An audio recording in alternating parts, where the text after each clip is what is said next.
ఈరోజు భోజనం అండి, రైస్, చికెన్ వేపుడు అండి, నిమ్మ చెక్క, 2 ఉల్లిపాయ చెక్కలు, వామచారు.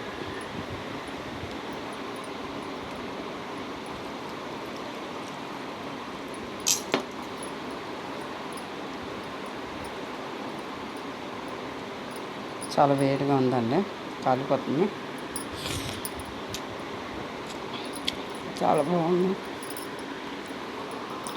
బాగుందండి. చికెన్ వేపుడు చూడండి అలాగే అయిపోయిందా.